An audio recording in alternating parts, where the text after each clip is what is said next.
আওয়ামী লীগের ভিতরে নামাজি বেশি না জামাতের ভিতরে নামাজি বেশি? বুঝে শুনে বলেন, দালালি করবেন না। বাংলাদেশ আওয়ামী লীগের ভিতরে নামাজি বেশি না জামাত ইসলামের ভিতরে নামাজি বেশি? এবার বলুন তো, আলেম ওলামা বাংলাদেশ জামাত ইসলামের পক্ষে বেশি না আওয়ামী লীগের পক্ষে বেশি? দুই একজন আলেম ভুল করতে পারে, কিন্তু অধিকাংশ আলেম ভুল করতে পারে না। তাহলে যে দলে নামাজি বেশি, যে দলে আলেম বেশি, যে দলের মানুষ ইসলামের জন্য ক্ষতি সাধন করেছে বেশি, ধরে নিতে পারি ওই দলটা জান্নাতি।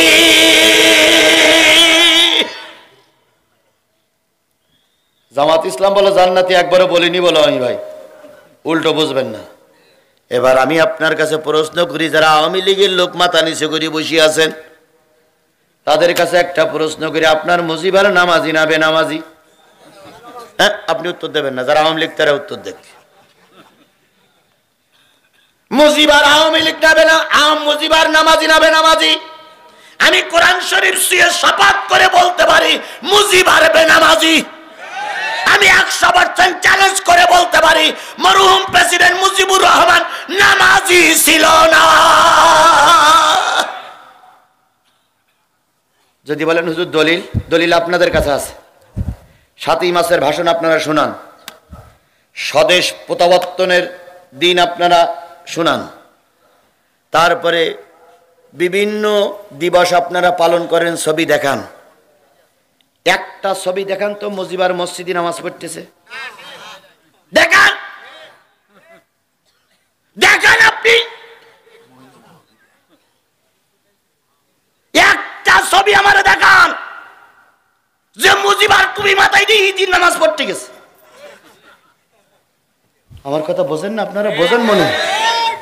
একটা ছবি আমার দেখান। মুজিবারের দল তো করো শুধু হাইনার মতন খাওয়ার জন্য, নিয়ে আয় নিয়ে আয় নিয়ে আয়। এই হাইনার বাচ্চারা একটা ছবি দেখান।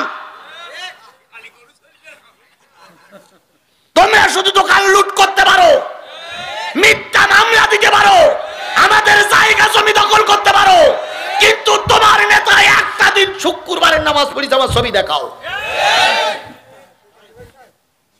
তাহলে আল্লাহর ভাষায় কলু লাম নাকু মিনাল মুসাল্লিন, যারা মুসাল্লি না তারা যাবে জাহান্নামে। তাহলে তোমার মুজিবার মুসাল্লি ছিল না। এখন তুমি প্রশ্ন করতে পারো মুজিবার মুসল্লি ছিল না তো আমার কি, আমি তো নামাজি। সূরা বনী ইসরাঈল 71 নম্বর আয়াত, ইয়াউমা নাদউ কুল্লা উনাসিম বিইমামিহিম। কিয়ামতের দিন প্রত্যেক দলপতি সহ অনুসারীরা উঠবে। দলপতি যদি জাহান্নামে যায়, কর্মীরাও জাহান্নামী।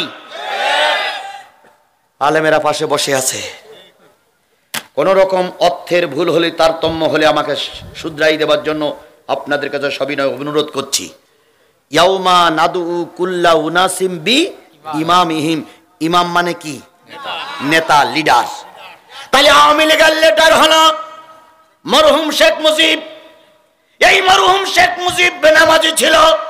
যারা এই পর্যন্ত আওয়ামী লীগ করেছ, আজকে তওবা করে বাড়ি যাও, নতুবা মুজিবারের সঙ্গে জাহান্নামে যাওয়া লাগবে। এবার আসুন, যারা বাংলাদেশ জামাত ইসলাম করেন, আমরা বিশ্বাস করি নিজামী মারা গেছে, আলী হাসান মুজাহিদ মারা গেছে, কাদের মোল্লা মারা গেছে, তারপরে বিভিন্ন নেতারা মারা গেছে। আমরা বিশ্বাস করেছিলাম দেশ যদি পরিবর্তন হয়, বাংলাদেশ জামাত ইসলামের নেতৃত্ব নেবে আল্লামা সাঈদী। এটা আমাদের বিশ্বাস ছিল না? ছিল না? আরো জোরে বলেন, ছিল কি ছিল না? এই বাংলাদেশে সবচাইতে বেশি ভালোবাসে আল্লামা সাঈদীকে মানুষ। তাহলে ধরে নিলাম সাঈদী আমাদের রাজনৈতিক নেতা, আধ্যাত্মিক নেতা, ইমাম হিসেবে আমরা সাঈদীকে বেছে নিয়েছি। কথা বলেন ঠিক না ঠিক? সাঈদী কোন দলের ওটা আমার পরিচয়ের বিষয় নয়।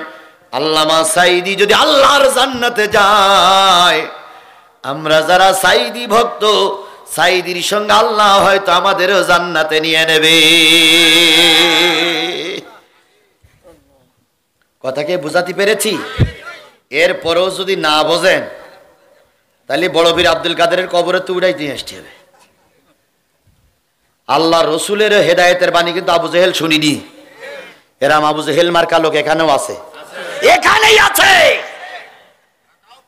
যাবার সময় বলবে হুজুর কি বললো তা বুঝতে পারলাম না তো।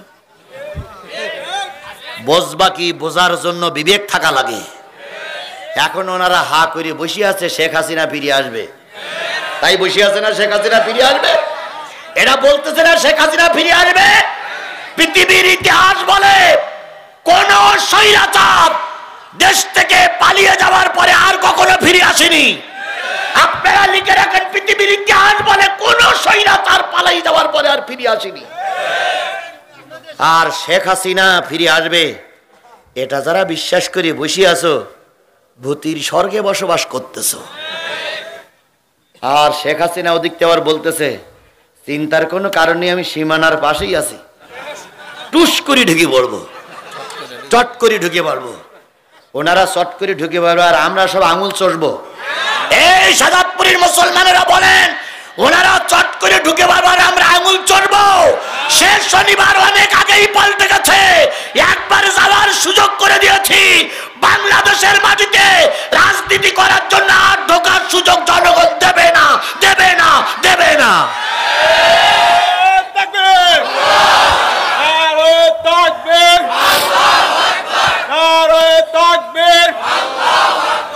আইসো চট করিয়া আয়না ঘর তোমার জন্যে রাখছি গো সাজায়া।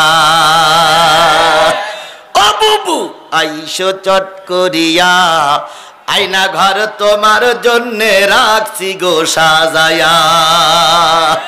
আমরা রিসিবিশনে বৈশাসি, রিসিবিশনে বৈশাসি জুতোর মালা লইয়া। আয়না ঘর তোমার জন্যে রাখছি গো সাজায়া।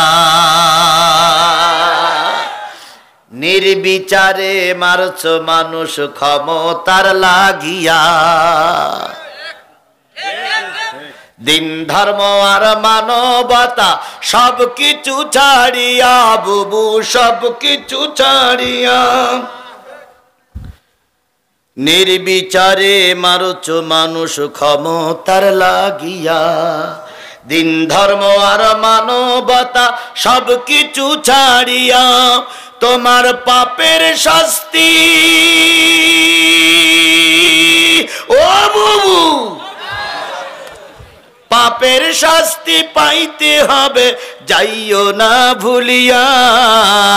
আয়না ঘর তোমার জন্যে রাখছি গো সাজাইয়া। বুবু আইসো চট করিয়া আয়না ঘর তোমার জন্যে রাখছি গো সাজাইয়া। গতকাল ডাক্তার মোহাম্মদ ইউনুস ভাষণ দিয়েছে, দেখেছেন না?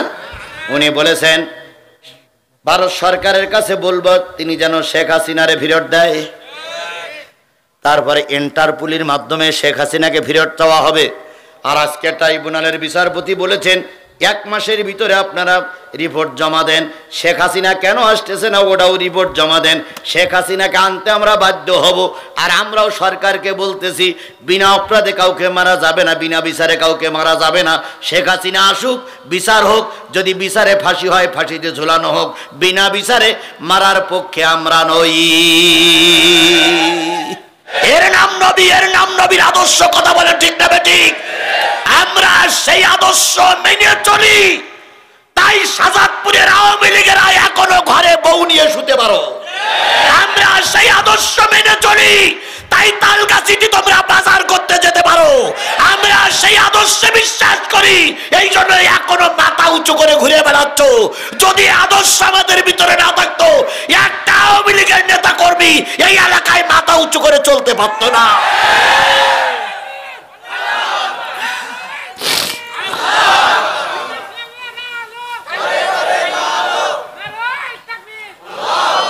কথা বলেন ঠিক না বেঠিক? ওনারা বলেছিলেন বিএনপি জামাত যদি ক্ষমতায় আসে এক রাত্রিতে 10 লক্ষ মানুষের লাশ পড়বে। বলেন নাই? কাউয়া কাদের বলেন নাই? আওয়ামী লীগের লোক যারা এখানে আছেন হাত তোলেন তো একটু। ভাই আওয়ামী লীগের লোক হাত তোলেন তো ভাই, একটাও নেই। আপনারা বুকে হাত দিয়ে বলুন তো, আমরা কয়টা লোকের লাশ ফেলাইছি? তোমরা আমাদের নামে মামলা দিয়ে জর্জরিত করেছো। তোমরাই আমাদের সন্তানদেরকে ঘরের থেকে উঠাই নিয়ে 3 রাস্তার মুখে ক্রস ফায়ার নামে মেরে দিয়েছো। তোমরা আমাদের সন্তানকে বছরের পর বছর আয়না ঘরে রেখেছো। তোমরা আমাদের সন্তানকে চোখ তুলে দিয়েছো। আমরা যদি ওই প্রতিশোধ দেই, একটাও ফাঁকায় বাইর হতে পারবে না। কিন্তু ইসলাম প্রতিশোধে বিশ্বাস, ইসলাম ক্ষমায় বিশ্বাস করে। কথা বলেন ঠিক না ঠিক? এই জন্য আমাদের নেতা বলেছেন আমি ক্ষমা করে দিলাম, এর মানে এই নয় যে সবাই মাপ পেয়ে গিয়েছ। আজকে ট্রাইব্যুনালে প্রথম আদালত বসেছে। শেখ হাসিনা সহ ৪৫ জন শীর্ষস্থানীয় নেতার নামে মামলা হয়েছে। আমার নেতা বাংলাদেশ জামাত ইসলামের আমির বলেছে, প্রতিটা নেতাকে বিচারের আওতাধীন এনে বিচারের মাধ্যমে রায় কার্যকর করা হবে। বিচারের আগে কাউকে শাস্তি দেওয়া হবে না, হবে না, হবে না।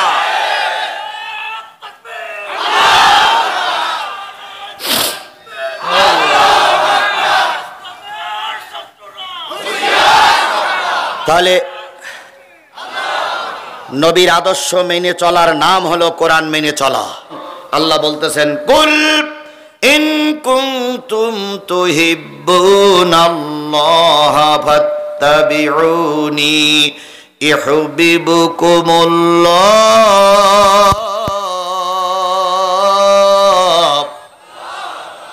ওয়ায়াগফির লাকুম যুনুবাকুম আল্লাহু গফুরুর রহিম। হে নবী, আপনি বলে দিন, ইন কুনতুম তুহিব্বুনাল্লাহ, তোমরা যদি আল্লাহরে ভালোবাসতে চাও, ফাত্তাবিউনি, আমি নবী আমার ইত্তেবা করো, অনুসরণ করো। যদি আমার ইত্তেবা, আমার অনুসরণ করতে পারো, ইয়াগফির লাকুম যুনুবাকুম, আমি আল্লাহ বললাম তোমাদের জীবনের সব গুনাহগুলো মাফ হয়ে যাবে। তাহলে নবীর অনুসরণ অনুকরণ করলে গুনাহ মাফ করবেন কে? আরো জোরে বলেন, গুনাহ মাফ করবেন কে? আমাদের সমাজে নেতার অনুসরণ বেশি না নবীর অনুসরণ বেশি? কার অনুসরণ বেশি? আরে বাপ রে বাপ, নেতার মৃত্যু দিন আসলে প্রতিটা মোড়ে মোড়ে গরুর গোশতের খিচুড়ি, বিরাট মাইকের আওয়াজ বাজে। দেশ যখন স্বাধীন করেছি, রক্ত যখন দিয়েছি, আরো দেব। কত বক্তৃতা শুনলাম, কিন্তু নবীর কথা একটা বারের জন্য আমাদের স্মরণে আসলো না। আমাদের দেশে একটা আইন ছিল, মরহুম প্রেসিডেন্ট মুজিবুর রহমান এবং শেখ হাসিনা নিয়ে কোনো রকম বাজে মন্তব্য করলে বিনা বিচারে 3 বছরের জেল, বিনা বিচারে 3 বছর জেল এবং 50,000 টাকা জরিমানা। আনা ভাই, আরো 6 মাস জেল খাটা লাগবে শুধু মুজিবারের নিয়ে বাজে কথা বললে আর শেখ হাসিনাকে নিয়ে কোন রকম মন্তব্য করলে। অথচ আল্লাহর নবীর বিরুদ্ধে কত লোক গালিগালাজ করলো, কত লোক রসুলকে বাজে কথা বললো। একটা বারের জন্য আইন তৈরি হলো না, বরং রসুলের পক্ষের লোক যে যত মারতে পেরেছে তার তত প্রমোশন বেড়েছে।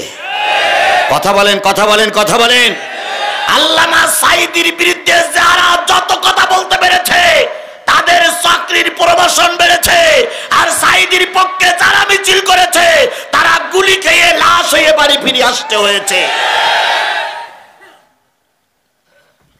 অমুসলিমরা রাসূলকে নিয়ে ব্যঙ্গ করলো, মুসলমানদের আন্দোলনের মুখে 3 মাস 2 মাস জেল খেটে আবার তারা বাইরে চলে আসলো। আর শেখ হাসিনার বিরুদ্ধে শুধুমাত্র একটু স্ট্যাটাস দেওয়ার কারণে সন্তানটারে বাড়ির থেকে তুলে নিয়ে চোখ তুলে নিয়েছে, এরপরে তাকে গুলি করে মেরেছে। এটা ছিল আমাদের দেশ, আমাদের দেশ, আমাদের দেশ। তাহলে রসুলের মহব্বত এখানে মোটেও ছিল না, এখন আছে।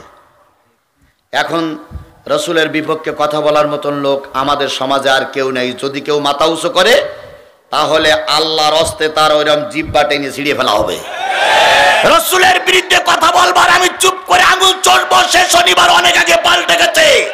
রাসূলের বিরুদ্ধে, আল্লাহর বিরুদ্ধে, কোরআনের বিরুদ্ধে কেউ যদি কথা বলে তার কাল্লা আলাদা করে ফেলা হবে। 100 দিনের আগের বাংলাদেশ আর 100 দিন পরের বাংলাদেশ এক নয়। আমার ভাইরা, রাসূলের মহব্বত না করলে, রাসূলের মহব্বত করলে গুনাহ মাফ হয়ে যায়। সেই নবীর কথা বলতেছি, সেই নবীর হাদিস থেকে কথা হবে। বলুন তো ভাই, রাসূলের চাইতে ভালো মানুষ সমাজে কেউ ছিল? রাসূলের চাইতে ভালো মানুষ এখন কেউ সমাজে আছে? কিয়ামত পর্যন্ত রাসূলের চাইতে যদি ভালো মানুষ তালাশ করে দুনিয়ার কোন মানুষ, সকল যন্ত্র বিকল হয়ে যাবে, তবু রাসূলের চাইতে আদর্শবান মানুষ আর খুঁজে পাওয়া যাবে না। যতদিন পর্যন্ত নবীজি কালেমার দাওয়াত না দিয়েছিলেন ততদিন পর্যন্ত সকলের কাছে নবী ভালো ছিল। যেই না কালেমার দাওয়াত দেওয়া শুরু করলো, সেই আপনজনদের কাছে নবী পর হয়ে গেল। আজ আমরা খেয়াল করতেছি, আল্লামা সাঈদী যতদিন পর্যন্ত দিন কায়েম, দিন আন্দোলনের পক্ষে কথা না বলেছে, ততদিন পর্যন্ত আওয়ামী লীগ, বিএনপি, জাতীয় পার্টি সহ বাংলাদেশের সকলের কাছে ভালো ছিল। যেই না আল্লামা সাঈদী দিন কায়েমের কথা বলেছেন, সেই তাকে যুদ্ধ অপরাধের মামলা দিয়েছে, ধর্ষণের মামলা দিয়েছে, তাকেই তখন জেলখানায় ভরা হয়েছে।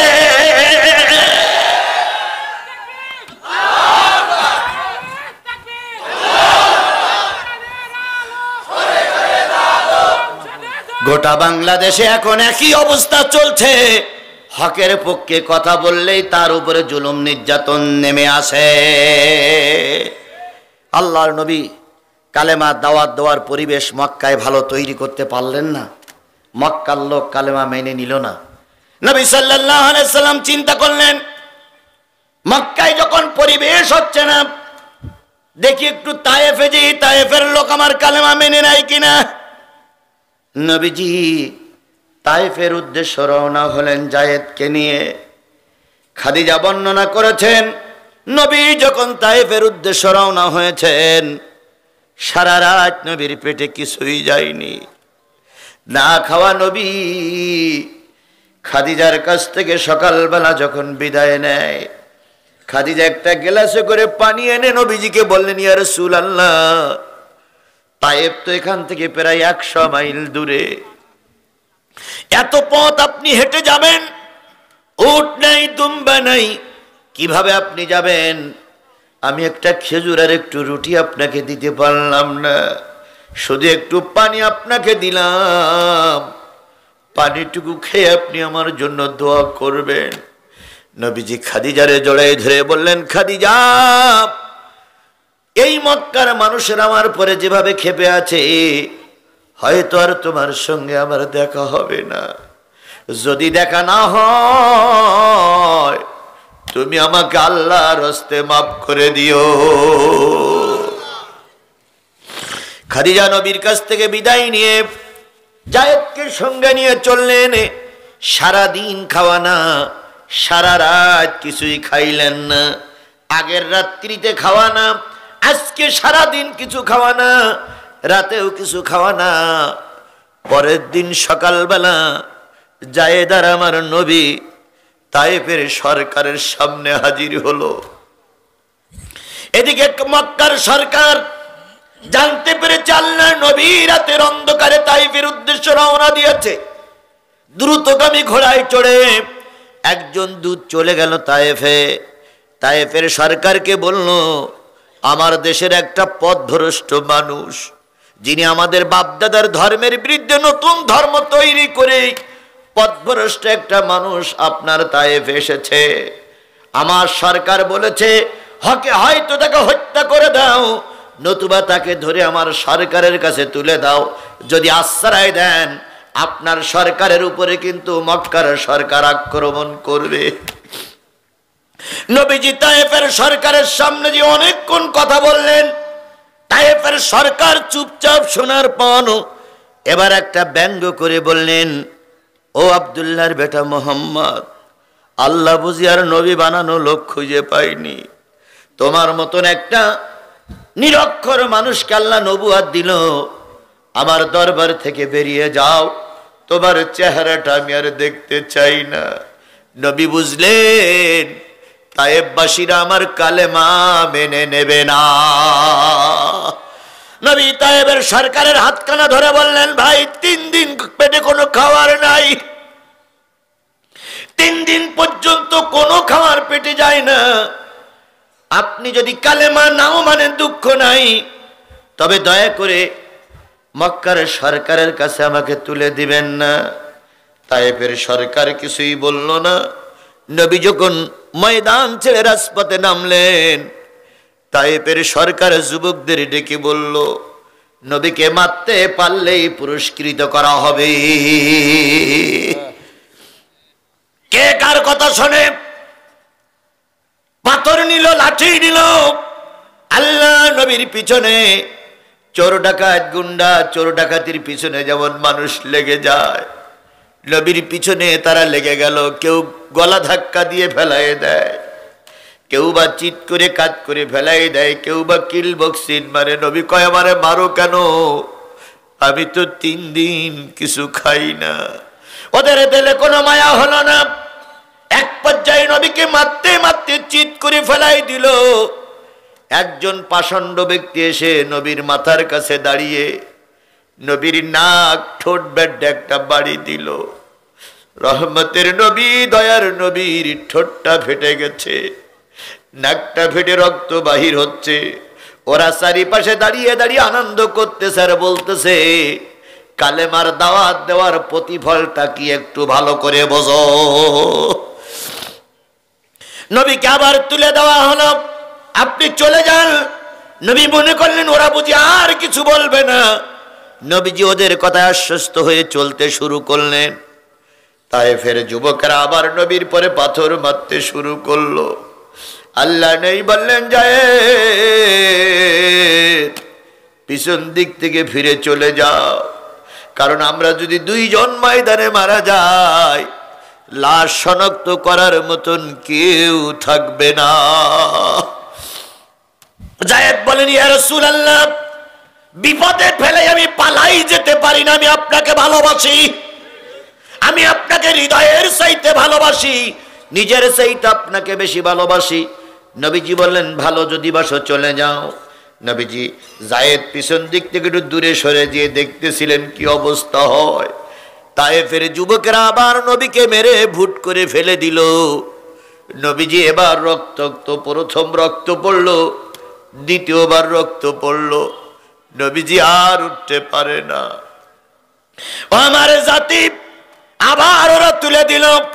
নবীজি তৃতীয়বার যে পড়ে গিয়েছিলেন, আর নবী উঠতে পারেন নাই। ওরা চারিদিক থেকে পাথর মারতে শুরু করলো। মারতে মারতে মারতে মারতে এক সময় পাথরের স্তূপ হয়ে গেল। ওরা ধারণা করলো নবী দুনিয়ার থেকে বিদায় হয়ে গেছে। ওরা আনন্দ করতে করতে চলে গেল, কুতিলা মুহাম্মদ, কুতিলা মুহাম্মদ, কুতিলা মুহাম্মদ। আল্লাহ নবী পাহাড়ের পাথরের স্তূপের পরে পড়ে থাকলেন। যায়েদ ফিরে এসে দেখো শুধু পাথর আর পাথর। এবার যায়েদ পাথরগুলো সরাইতে সরাইতে এক সময় নবীকে শনাক্ত করলেন। নবীর হুঁশ নাই, নবী মারার মতন হয়ে পড়ে আছে। হযরত যায়েদ কোলে বসায়ে মাথাটা কাঁধের পরে রেখে মুখের পরে চুমা দিয়ে বলতেছি, ইয়া রাসূলুল্লাহ, আপনি বুঝি আমাকে ছেড়ে বিদায় দিয়ে চলে গেছে। হাদিস শরীফে আসছে, যায়েদ রক্তগুলো পরিষ্কার করতেছিলেন।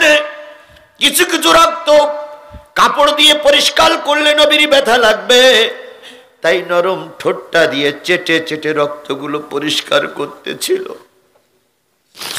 এক সময় নবীজি চোখ মেলে তাকালেন, তাকাই বললেন, যায়েদ, তায়েফের যুবকেরা আছে না চলে গেছে? কই, ইয়া রাসূলুল্লাহ, ওরা চলে গেছে।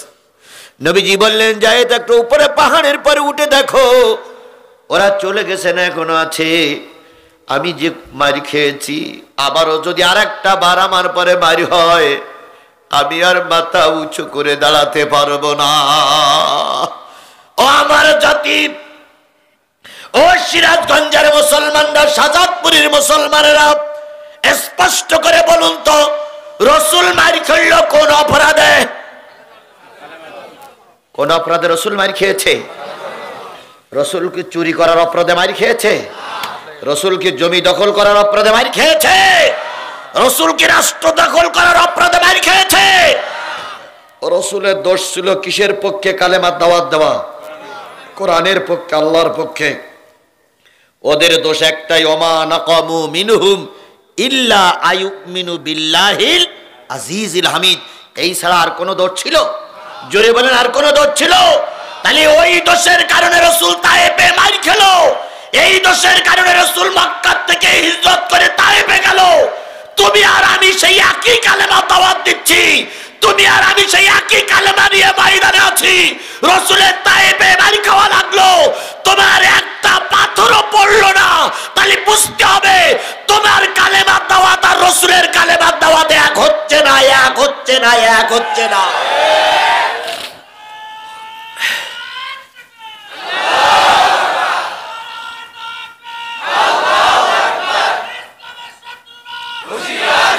তোমার দাওয়াত আমার দাওয়াত, নেই দাওয়াতে মিল। তোমার কিতাব আমার কিতাব, নেই আবার মিল। তোমার দাওয়াত আমার দাওয়াত, নেই দাওয়াতে মিল। তোমার কিতাব আমার কিতাব, নেই আবার মিল। তোমার দাওয়াত কোরমা পোলাও, তোমার দাওয়াত কোরমা পোলাও, প্লেট ভরা ভাত। আমার দাওয়াত জেলখানাতে দুর্বিষহ রাত। তোমার দাওয়াত আমার দাওয়াত, নেই দাওয়াতে মিল। তোমার কিতাব আমার কিতাব, নেই আবার মিল। একই কিতাব, একই নবী, একই ধর্ম, একই হাদিস, একই মসজিদ, একই এলাকায়, একই দেশ। কেউ জেলখানায় বছরের পর বছর ধুকে ধুকে মরে, আর কেউ বা কোরমা পোলাও খেয়ে হেলিকপ্টারে চলে বেড়ায়। কথা বলে ঠিক না ঠিক? তুমিও যে কালেমার দাওয়াত দাও, সেই কালেমার দাওয়াত সাইদি দিয়েছে, সাইদি জেল খাটলো, তোমার কিছুই হলো না। তাহলে বুঝতে হবে তোমার কালেমা সাইদির কালেমা এক হচ্ছে না, নিশ্চয়ই কোনো পার্থক্য আছে।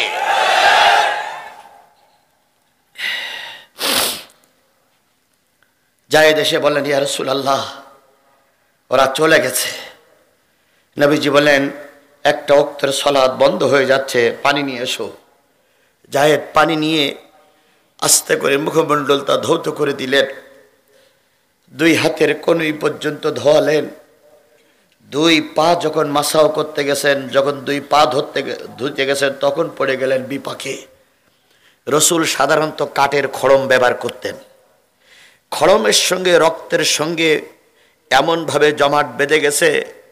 হযরত জায়েদ বলেছেন, হে আমার জাতি, আমি রসুলের পাত থেকে খড়মটা ছাড়াই নিতে পারতেছিলাম না। আমি রসুলের দুই হাত দিয়ে পা চেপে ধরলাম, গাল দিয়ে খড়মটা যখন টানতেছিলাম, নবী বললেন, জায়েদ, ওরা আমাকে কষ্ট দিয়েছে, তুমিও কি আমাকে কষ্ট দিচ্ছ? আমি অনেকক্ষণ ভিজাই ভিজাই খড়মটা ছাড়াই নেওয়ার পরে রসুল সালাত আদায় করলেন। সালাতের পরে জায়েদ বলতেছে, রসুল উপরের দিকে তাকাই দেখলেন বড় বড় পাহাড়গুলো মাথার উপরে চক্কর দিচ্ছে। জিবরিল ওই পাহাড়ের উপরে বসে আছে, মেঘমালায় বসে আছে।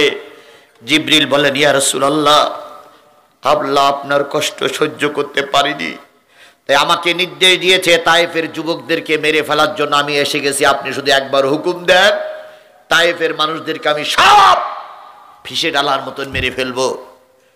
রহমতের নবী, দয়ার নবীর চোখ বেয়ে পানি পড়তেছে। হে জিবরিল, আল্লাহকে বলো আল্লাহ যেন রাগ করে না। আমি নবী তায়েফদেরকে ক্ষমা করে দিলাম, আল্লাহ যেন ওদের ক্ষমা করে দেয়। জায়েদ বলতেছি, ইয়া রাসূলুল্লাহ, যারা আপনাকে এত কষ্ট দিল তাদেরকে আপনি ক্ষমা করে দিচ্ছেন। নবীজি জায়েদকে বুকের ভিতরে জড়াই ধরে বলতেছে, জায়েদ রে, সব যদি মারা যায় তাহলে কালেমার দাওয়াত কারে শোনাবো? এই জন্য আল্লাহরে বলো আল্লাহ যেন মাফ করে দেয়। এর নাম নবী, এর নাম নবীর আদর্শ। কথা বলেন, কথা বলেন, কথা বলেন। এর নাম নবী, এর নাম নবীর আদর্শ। কথা বলেন ঠিক না বেঠিক? আমরা সেই আদর্শ মেনে চলি, তাই সাজাদপুরের আওয়ামী লীগেরা এখনো ঘরে বউ নিয়ে শুতে পারো। আমরা সেই আদর্শ মেনে চলি, তাই তালগাছিতে তোমরা বাজার করতে যেতে পারো। আমরা সেই আদর্শে বিশ্বাস করি, এই জন্য এখনো মাথা উঁচু করে ঘুরে বেড়াচ্ছ। যদি আদর্শ আমাদের ভিতরে না থাকতো, একটা আওয়ামী লীগের নেতা কর্মী এই এলাকায় মাথা উঁচু করে চলতে পারত না।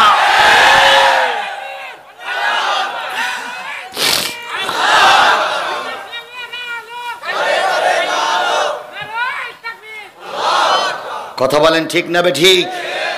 ওনারা বলেছিলেন বিএনপি জামাত যদি ক্ষমতায় আসে, এক রাত্রিতে 10 লক্ষ মানুষের লাশ পড়বে। বলেন নাই? কাউয়া কাদের বলেন নাই? আওয়ামী লীগের লোক যারা এখানে আছেন হাত তোলেন তো একটু। ভাই আওয়ামী লীগের লোক হাত তোলেন তো ভাই, একটাও নেই। আপনারা বুকে হাত দিয়ে বলুন তো, আমরা কয়টা লোকের লাশ ফেলাইছি? তোমরা আমাদের নামে মামলা দিয়ে জর্জরিত করেছো। তোমরাই আমাদের সন্তানদেরকে ঘরের থেকে উঠাই নিয়ে 3 রাস্তার মুখে ক্রস ফায়ারের নামে মেরে দিয়েছো। তোমরা আমাদের সন্তানকে বছরের পর বছর আয়না ঘরে রেখেছো। তোমরা আমাদের সন্তানকে চোখ তুলে নিয়েছো। আমরা যদি ওই প্রতিশোধ দেই, একটাও ফাঁকায় বাইর হতে পারবে না। কিন্তু ইসলাম প্রতিশোধে বিশ্বাস, ইসলাম ক্ষমায় বিশ্বাস করে। কথা বলেন ঠিক না বেঠিক? এই জন্য আমাদের নেতা বলেছেন আমি ক্ষমা করে দিলাম, এর মানে এই নয় যে সবাই মাপ পেয়ে গিয়েছ। আজকে ট্রাইব্যুনালে প্রথম আদালত বসেছে। শেখ হাসিনা সহ 45 জন শীর্ষস্থানীয় নেতার নামে মামলা হয়েছে। আমার নেতা বাংলাদেশ জামাত ইসলামের আমির বলেছে, প্রতিটা নেতাকে বিচারের আওতাধীন এনে বিচারের মাধ্যমে রায় কার্যকর করা হবে। বিচারের আগে কাউকে শাস্তি দেওয়া হবে না, হবে না, হবে না।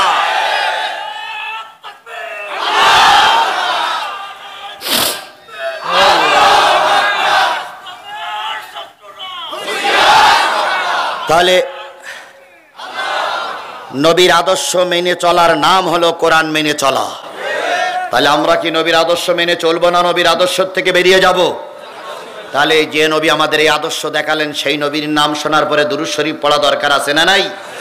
সকলে মিলে বলছি সাল্লাল্লাহু আলাইহি ওয়াসাল্লাম। বন্ধুগণ, অনেক দিন দেখা করতে চাইলেও তৎকালীন সরকার আমাদের দেখা করতে দেয় নাই, দিত না। অনেক দিন পরে আপনাদের সঙ্গে আমার দেখা হয়েছে, কিছু কথা বলার নিয়ত করেছি। আপনারা কি আমাকে ফেলাই রেখে চলে যাবেন? চলে যাবেন?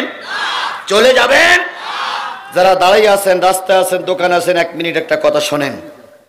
আল্লাহ বলতেছেন, ওয়াইদা কুরিয়াল কোরআন ফাসতামিউ লাহু ওয়া আনসিতু লাআল্লাকুম তুরহামুন। যখন তোমাদের সামনে কোরআন পড়া হবে, কোরআন থেকে আলোচনা করা হবে, কোরআনের তাফসীর করা হবে, সেই কোরআনের আলোচনাগুলো তোমরা চুপচাপ বসে বসে শোনো। কে বলতেছেন? আল্লাহ। লাআল্লাকুম তুরহামুন।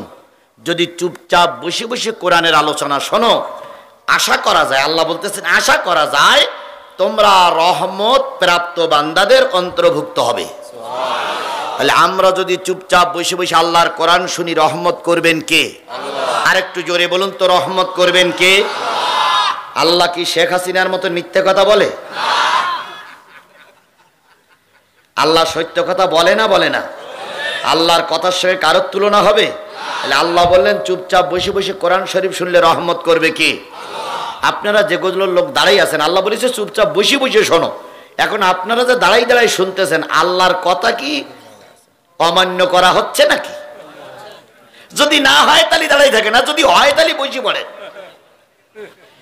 যারা হ্যাঁ বাম দিকে জায়গা আছে, যারা দোকানে, রাস্তায়, বাড়িতে আছেন, তাদের কাছে 1 মিনিটের জন্য বলি, আমি কিসের আলোচনা করার জন্য বসেছি? সূরা জুমারের 73 নম্বর আয়াত আলোচনা তেলাওয়াত করেছি। ওর সঙ্গে সূরা নেসার 69 নম্বর আয়াত জুড়ে দিব। আলোচনার বিষয়বস্তু হলো কিয়ামতের দিন, পরকালের দিন জান্নাতে যাবে কারা? যদি আপনার টাকা না থাকে চুপ করে বসে থাকেন, জোর করে নিতে পারবো না, কিন্তু দয়া করে মাহফিলের ধ্বংস করবেন না। আল্লাহ কবুল করুক। জি যা হয়ে ছোট আলহামদুলিল্লাহ, আল্লাহ কবুল করুক, আল্লাহ কবুল করুক, আল্লাহ কবুল করুক। ভাই না উঠি কোরআনের মাহফিলের পরিবেশ তৈরি করে দেই। আমি এই কালেকশনটা করে মঞ্চে জমা দিয়ে এই মূল আলোচনায় চলে যাচ্ছি। আল্লাহ আমাদের কবুল করুক, সকলে মিলে বলুন আমিন, আরো জোরে আমিন। হয়ে গেছে, হয়ে গেছে ভাই, বসেন বসেন বসেন, হয়ে গেছে, হয়ে গেছে, বসেন, বসুন বসুন, মুরব্বী বসুন। এবার জোরে একটা তাকবীর, নারায়ে তাকবীর। নিশ্চয়ই মা বোনদের কাছেও প্যাকেট চলে গেছে, মা বোনেরাও শরীক থাকবেন, কেউ মাহরুম হবেন না। জোরে নারায়ে তাকবীর। আল কোরআনের আলো, আল হাদিসের আলো, তোমার নেতা আমার নেতা, দুনিয়ার মুসলিম, লিল্লাহে তাকবীর। আলহামদুলিল্লাহ। আল্লাহ সকল দাতার দানগুলো কবুল করুক। আর একবার বলুন আমিন। আমার ভাইয়েরা যারা উঠে গেলেন বিশেষ কাজে, হয়তো 1 নম্বর 2 নম্বর থাকতে পারে, সেরে আসুন। কারণ আমি আলোচনা করছি কিসের আলোচনা? আরো জোরে বলেন কিসের আলোচনা? আমি আপনাদের সামনে তেলাওয়াত করেছি সূরা জুমারের একটি আয়াত। আয়াতের আলোচনার বিষয়বস্তু হলো জান্নাতে যাবে কারা। আমি তার আগেই আলোচনাটা শুরু করে আল্লাহ বলতেছেন, ওয়াসিকাল্লাযীনা তাকাউ, জি, ওয়াসিকাল্লাযীনা তাকাউ রাব্বাহুম ইলাল জান্নাতি যুমারা।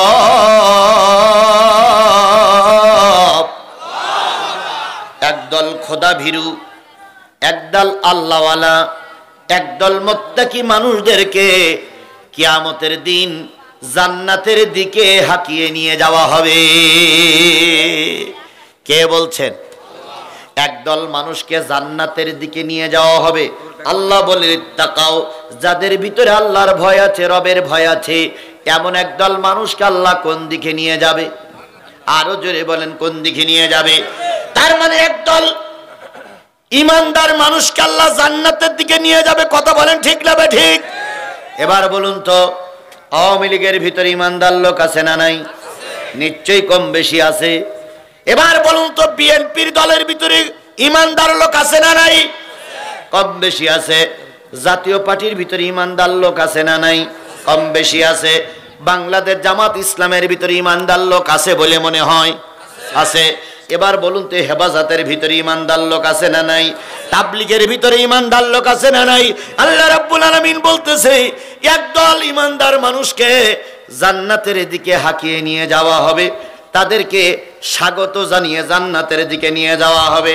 তাহলে আজকের কথা অনুযায়ী বোঝা যায়, আওয়ামী লীগও জান্নাতে যাবে, বিএনপিও জান্নাতে যাবে, জামাতও জান্নাতে যাবে, জাতীয় পার্টিও জান্নাতে যাবে, শাসনতন্ত্রও জান্নাতে যাবে। তাহলে তো জান্নাতে সবাই গেল, তাহলে জাহান্নামে যাবে কারা?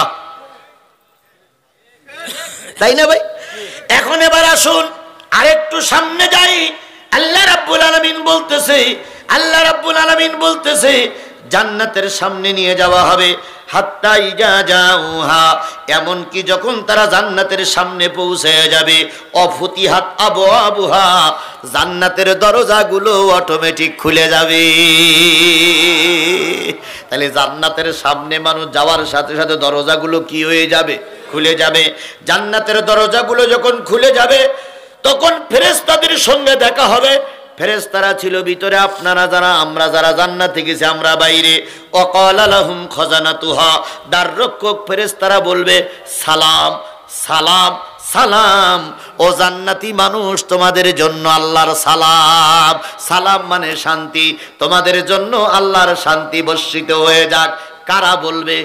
ফেরেশতারা। ফেরেশতারা ভিতর থেকে বলবে, সালাম আলাইকুম তিবতুম ফাদখুলুহা খালিদিন অনেক কষ্ট করেছো, অনেক মেহনত করেছো, এখন জান্নাতের ভিতরে ঢোকো।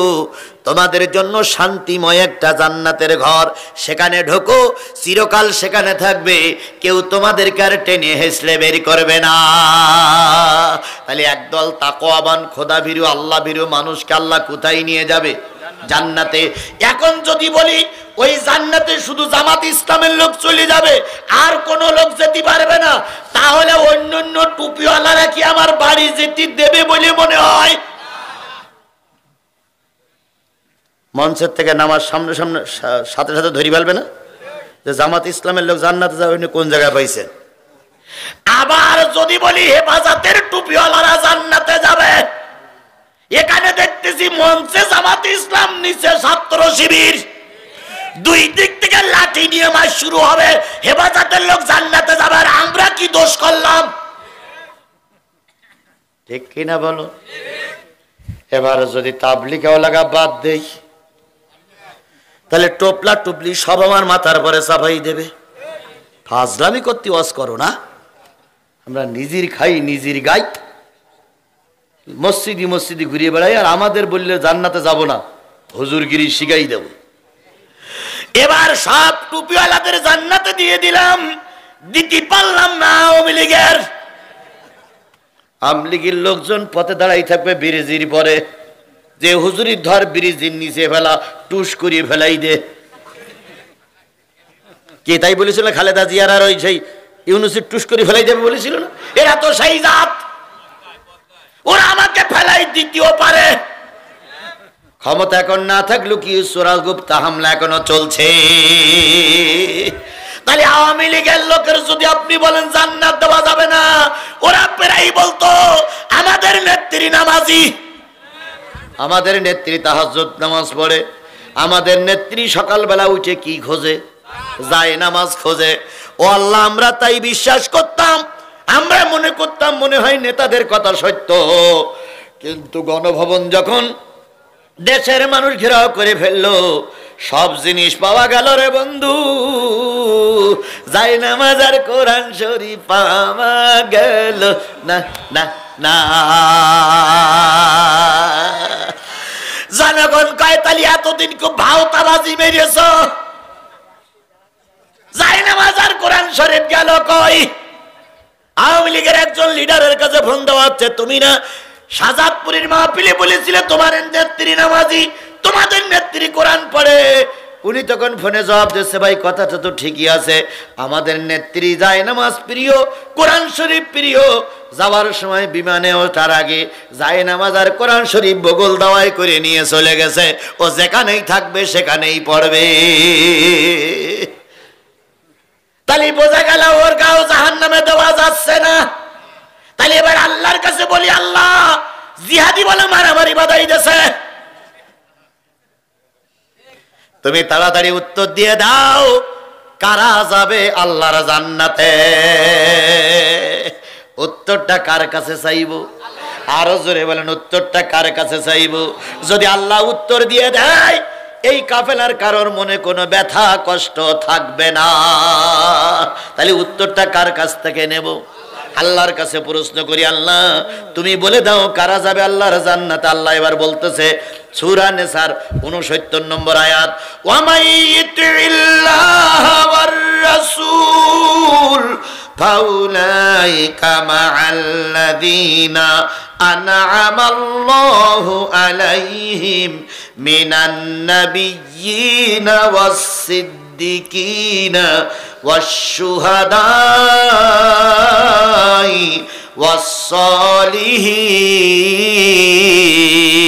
ওয়াস-সালিহিন ওয়া হাসুনা উলাইকা রাফিকা। আল্লাহ রাব্বুল আলামিন বললেন, যারা আল্লাহর আনুগত্য করবে, রাসূলকে নেতা হিসেবে মানবে, এই সমস্ত মানুষদের ভিতর থেকে যারা সর্বপ্রথম জান্নাতে যাবে তারা হলো নবী। তাহলে জান্নাতের ভিতরে যারা সর্বপ্রথম ঢুকবে তারা কি? 2 নম্বর ঢুকবে হলো সিদ্দিকিন, সিদ্দিক। 3 নম্বর ঢুকবে শহীদ, 4 নম্বর ঢুকবে সালিহিন। তাহলে বোঝা গেল জান্নাতে যাবে কয় গ্রুপ? 4 গ্রুপ। তার ভিতরে প্রথম থাকবে হলো নবী। আমাইতিল্লাহ ওয়া রাসূলাহ, যারা আল্লাহর আনুগত্য করবে, রাসূলের নেতৃত্ব মেনে চলবে, তারা নবীদের সঙ্গে জান্নাতে যাবে।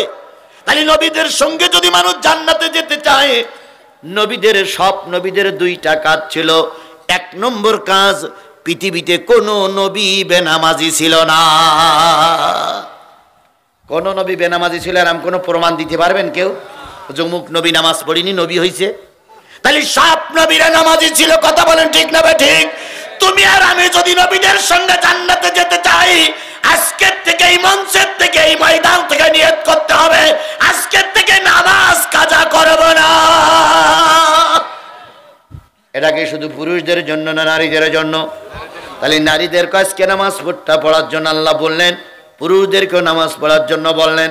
নবীদের সঙ্গে যদি জান্নাতে যেতে চাও, নামাজ কাজা করা যাবে না। তাহলে সব নবীরা কি ছিল? নামাজি। 2 নম্বর, সব নবীরা, পৃথিবীতে যত নবী আসছে, 1 লাখ মতান্তরে 2,24,000 বলেন আর 28 জন বলেন আর 24 জন বলেন, সব নবীদের বেলায় কোন নবী দাড়িতে খুল লাগায়নি, কোন নবী দাড়ি কাটেনি, কোন নবী সুন্নতের বিপক্ষে ছিল না। তাহলে তুমি আর আমি যদি নবীর সঙ্গে জান্নাতে যেতে চাই, 1 নম্বর কাজ কি? নামাজ। এই মুসলমান কথা বলবেন স্পষ্ট করে, 1 নম্বর কাজ কি? 2 নম্বর কাজ কি? সুন্নতের পাবন্দি করা। ও বন্ধু, দাড়ি রাখা যেমন সুন্নাত, টুপি পরা যেমন সুন্নাত, পাঞ্জাবি পরা যেমন সুন্নাত, মেসওয়াক করা যেমন সুন্নাত, মিষ্টি খাওয়া যেমন সুন্নাত, ঠিক তেমনি তার চাইতে বড় সুন্নাত আল্লাহর দিন কায়েমের জন্য রাজপথে মিছিল করা। আল্লাহর দিন কায়েমের জন্য রাজপথে রক্ত দেওয়া, আল্লাহর দিন কায়েমের জন্য জেল কাটা, মামলা খাওয়া, এটাও একটা বড় সুন্নাত। এই সুন্নাতের পাবন্দি যারা করবে, তারা সর্বপ্রথম জান্নাতের সিঁড়িতে দাঁড়াবে। ফেরেশতারা বলবে কি? সালাম সালাম সালাম, খালিদিনা ফাদখুলুহা খালিদিন, ঢোকো, অনন্তকালের জন্য ঢোকো, আর কেউ ডিস্টার্ব করবে না। তাহলে বিশাল জনতার কাছে জিজ্ঞেস করে, আপনারা কি জান্নাতে যেতে চান? সবাই যেতে চান? তাহলে আজকের থেকে নিয়ত করতে হবে, যত কঠিন অবস্থায় থাকি নামাজ কাজা করব। এবার আসুন, যে দলের বেশি নামাজি ধরে নেবেন সেই দলটা আল্লাহর জান্নাতি। এবার বলুন তো, আওয়ামী লীগের ভিতরে নামাজি বেশি না জামাতের ভিতরে নামাজি বেশি? বুঝে শুনে বলেন, দালালি করবেন না। বাংলাদেশ আওয়ামী লীগের ভিতরে নামাজি বেশি না জামাত ইসলামের ভিতরে নামাজি বেশি? এবার বলুন তো, আলেম ওলামা বাংলাদেশ জামাত ইসলামের পক্ষে বেশি না আওয়ামী লীগের পক্ষে বেশি? 2-1 জন আলেম ভুল করতে পারে, কিন্তু অধিকাংশ আলেম ভুল করতে পারে না। তাহলে যে দলে নামাজি বেশি, যে দলে আলেম বেশি, যে দলের মানুষ ইসলামের জন্য ক্ষতি সাধন করেছে বেশি, ধরে নিতে পারি ওই দলটা জান্নাতি।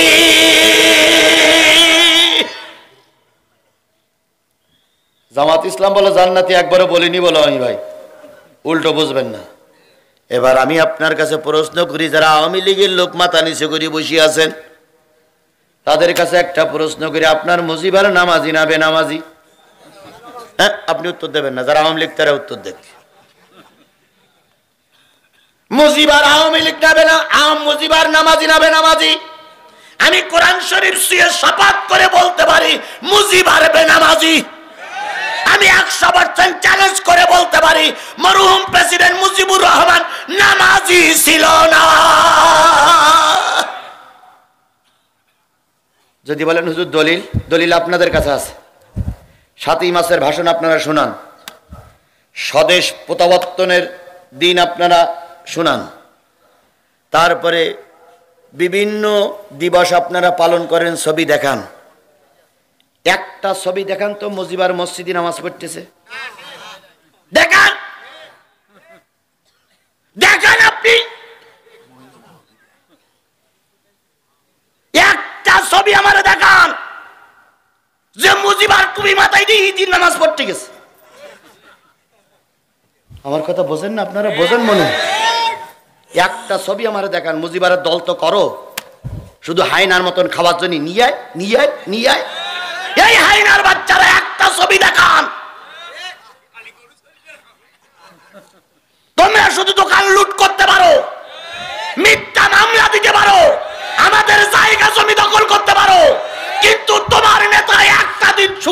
নামাজ পড়িছে আমার ছবি দেখাও। তাহলে আল্লাহর ভাষায় ক্বালু লাম নাকু মিনাল মুসাল্লিন, যারা মুসাল্লি না তারা যাবে জাহান্নামে। তাহলে তোমার মুজিবার মুসাল্লি ছিল না। এখন তুমি প্রশ্ন করতে পারো মুজিবার মুসাল্লি ছিল না তো আমার কি, আমি তো নামাজি। সূরা বনী ইসরাঈল ৭১ নম্বর আয়াত, ইয়াউমা নাদউ কুল্লা উনাসিম বিইমামিহিম, কিয়ামতের দিন প্রত্যেক দলপতি সহ অনুসারীরা উঠবে। দলপতি যদি জাহান্নামে যায়, কর্মীরাও জাহান্নামী। আলেমেরা পাশে বসে আছে, কোন রকম অর্থের ভুল হলে, তারতম্য হলে আমাকে শুধরাই দেবার জন্য আপনাদের কাছে সবিনয় অনুরোধ করছি। ইয়াউমা নাদউ কুল্লা উনাসিম বিইমামিহিম, ইমাম মানে কি? নেতা, লিডার। তাহলে আওয়ামী লীগের লিডার হলো মরহুম শেখ মুজিব। এই মরহুম শেখ মুজিব বেনামাজি ছিল। যারা এই পর্যন্ত আওয়ামী লীগ করেছ, আজকে তওবা করে বাড়ি যাও, নতুবা মুজিবারের সঙ্গে জাহান্নামে যাওয়া লাগবে। এবার আসুন, যারা বাংলাদেশ জামাত ইসলাম করেন, আমরা বিশ্বাস করি নিজামী মারা গেছে, আলী হাসান মুজাহিদ মারা গেছে, কাদের মোল্লা মারা গেছে, তারপরে বিভিন্ন নেতারা মারা গেছে। আমরা বিশ্বাস করেছিলাম দেশ যদি পরিবর্তন হয়, বাংলাদেশ জামাত ইসলামের নেতৃত্ব নেবে আল্লামা সাঈদী। এটা আমাদের বিশ্বাস ছিল না? ছিল না? আরো জোরে বলেন, ছিল কি ছিল না? এই বাংলাদেশে সবচাইতে বেশি ভালোবাসে আল্লামা সাঈদীকে মানুষ। তাহলে ধরে নিলাম সাঈদী আমাদের রাজনৈতিক নেতা, আধ্যাত্মিক নেতা, ইমাম হিসেবে আমরা সাঈদীকে বেছে নিয়েছি। কথা বলেন ঠিক না ঠিক? সাঈদী কোন দলের ওটা আমার পরিচয়ের বিষয় নয়। আল্লামা সাঈদী যদি আল্লাহর জান্নাতে যায়, আমরা যারা সাঈদী ভক্ত, সাঈদীর সঙ্গে আল্লাহ হয়তো আমাদেরও জান্নাতে নিয়ে নেবে।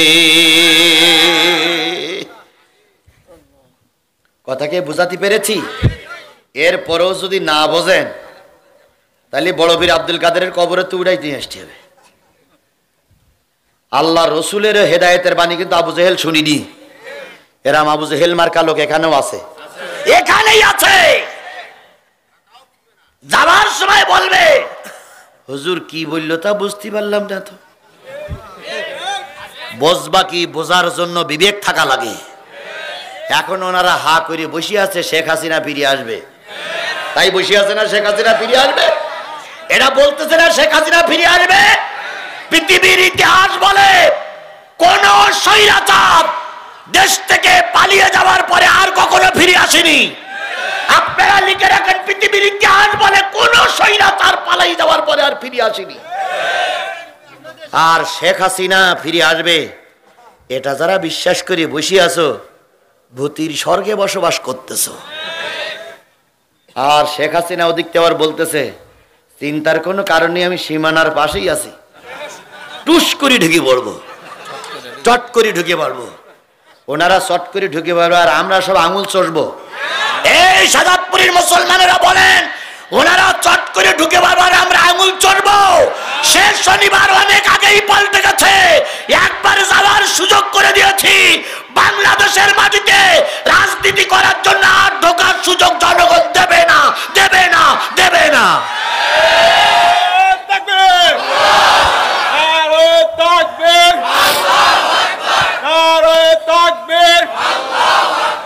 আইসো চট করিয়া, আয়না ঘর তোমার জন্যে রাখছি গো সাজায়া। ও বুবু আইসো চট করিয়া, আয়না ঘর তোমার জন্যে রাখছি গো সাজায়া। আমরা রিসিবিশনে বৈশাসি, রিসিবিশনে বৈশাসি, জুতোর মালা লইয়া, আয়না ঘর তোমার জন্যে রাখছি গো সাজায়া। নির্বিচারে মারছ মানুষ ক্ষমতার লাগিয়া,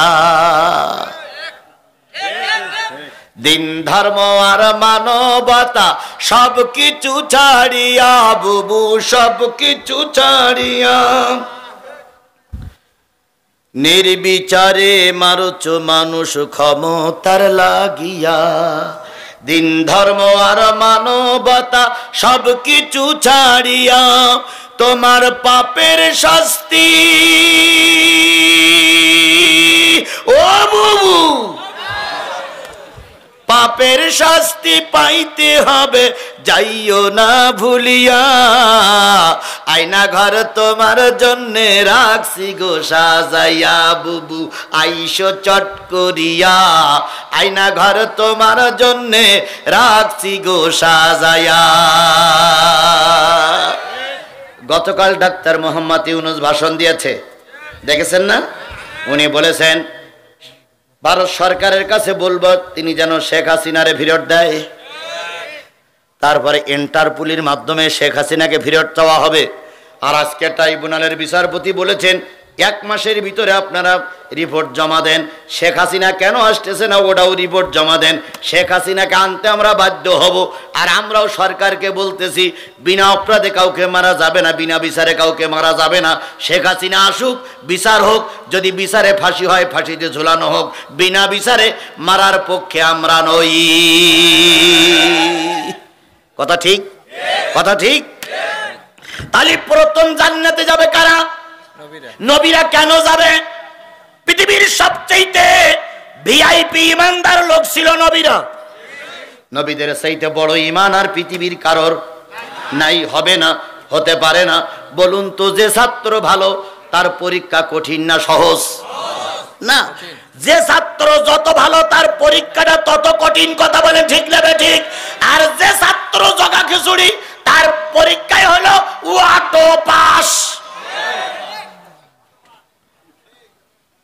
বলুন তো সেই কেয়ারটেকার সরকারের আমলে এমপি হয়েছিল সেই এমপি আর শেখ হাসিনার 3 বারের এমপি কি এক জোরে বলেন এক যারা মেম্বারি ভোটেও 4.5 বার ফেল করেছে তারাই হয়ে গেছে এমপি এরা হলো অটো পাস আমি বলি বিয়ে করার পরে যদি সন্তান হয় সে সন্তানটা বৈধ হয় লেখাপড়া শিখে যদি এমএ পাস করে সে ছেলেটা হয় শিক্ষিত ছেলে কথা বলে ঠিক না বেটি তাহলে বিয়ে করে বিয়ের লেখা কি বলে ভোটের মাধ্যমে যে নেতা হয় সেই নেতা হয় বৈধ নেতা বিয়ে করলেও মা হয় না করলেও অনেকে মা হয় অনেকে বিয়ের আগে মা হয় না আবার বিয়ে করার পরেও কোনো মেয়ে মা হয় বলুন তো একই মায়ের 2 মেয়ে এক মেয়ে বিয়ের আগে মা হয়েছে আর এক মেয়ে বিয়ের পরে মা হয়েছে বলুন তো যেটা বিয়ের আগে মা হয়েছে ওরা বৈধ মা না অবৈধ মা আর যারা বিয়ের পরে মা হয়েছে ওরা বৈধ মা না অবৈধ মা ওটা বৈধ ঠিক তদ্রূপ ভোট ছাড়া বিগত 3টে পিরিয়ডে যারা এমপি ছিলে বিয়ের আগে মা হলে যেমন অবৈধ মা হয় জনগণের ভোট ছাড়া ক্ষমতায় গিয়েছো তোমরা ওই যারো সন্তান জন্ম দেওয়ার মতন বাংলাদেশের অবৈধ নেতা অবৈধ নেতা তোমাদের মতন অবৈধ নেতার কোনো অধিকার নেই আল্লামা সাঈদীর বিচার করার এদের বিচার আমরা মানি না এদের বিচার আমরা মানি না কথা বলেন ঠিক না ঠিক সুতরাং সাঈদীর বিচার করে যারা রায় দিয়েছিলে সাঈদীর রক্ত আমরা বৃথা যেতে দেব না সাঈদীর মৃত্যুর বিচার আমরা করবই ইনশাআল্লাহ বলেন ইনশাআল্লাহ বলেন ইনশাআল্লাহ বলেন যারা আমার 1500 সংস্কার কি বলে ছাত্র আন্দোলনে যাদের 1500 ছাত্রকে গুলি করে মেরেছ প্রত্যেকটার বিচার বাংলাদেশে হবে আর এদের পিছনে যারা ইন্ধন যোগাইছ যারা ভোট ছাড়া জাতীয় সংসদে যেয়ে এদের কাজকে সহজ করে দিয়েছ আমি আজিজুল ইসলাম স্পষ্ট করে বলে গেলাম এদের বিচার আমরা করবই ইনশাআল্লাহ ইনশাআল্লাহ হ্যাঁ যারা সাধারণ মানুষ আছেন যারা কোনো অন্যায় কাজের সঙ্গে জড়িত না অনেক সময় প্রবাদ আছে, গুতোয় পুড়ি সুসোয় নামাজ পড়ে। এরা আমলিগ করতে চাইনি, কিন্তু গুতোয় পুড়ি করতে হয়েছে। এ লোকগুলোর ব্যাপারে আমাদের অনেকটা ছাড় আছে, কথা বলেন ঠিক না বেঠিক? কিন্তু প্রকৃত সাত করে যারা আওয়ামী লীগ করে আমাদের ক্ষতিগ্রস্ত করেছ, বিচারের আওতায় আনা হবেই ইনশাআল্লাহ। বলতেছিলাম প্রথম যাবে নবীরা জান্নাতে। নবীদের সঙ্গে যদি যেতে চান, আজকে থেকে নিয়ত করতে হবে 5 ওয়াক্ত সালাত আদায় করব, নামাজ কাজা করব না। আর যতগুলো সুন্নত আছে সুন্নতের পাবন্দি করবে। 1 নম্বর পয়েন্ট শেষ। 2 নম্বর, জান্নাতের সারিতে দাঁড়িয়ে আছে। আল্লাহ রাব্বুল আলামিন বলতেছে সিদ্দিকিন, 2 নম্বরের সারিতে যারা দাঁড়িয়ে আছে তারা হলো সিদ্দিক। সিদ্দিক মানে কি? সত্যবাদী। সত্যের পক্ষে থাকা বড়ই কঠিন। সত্যের পক্ষে যারাই থাকে তাদের পরীক্ষা হয়েছে না হয়নি? আরো জোরে বলেন, হয়েছে না হয়নি? ভাই কয়টা লোক উঠতেছেন? আপনারা হাত তোলেননি না? 12টা বেজে গেছে। উঠতেছেন কেন তাহলে? না, ওটা যাবে না তো। কেন যাবে? আমরাও মুসলমান, ওরাও মুসলমান। ওরা লিখে দেখ জান্নাতে যাওয়া যাবে, তাহলে তোমরাও বেনামাজি, আমিও বেনামাজি। আজ যদি নামাজ পড়ি জান্নাতে যেতে হয়, তাহলে তোমরাও পড়বো, আমরাও পড়বো। কোরআন মেনে না চলে যদি কেউ জান্নাতে যেতে চায়, তাহলে ওরাও যেতে পারবে, আমরাও যেতে পারবো। আর কোরআন মেরিয়ে যদি জান্নাতে যেতে হয়, বাজান তোমরা ধরা পড়ে যাবা।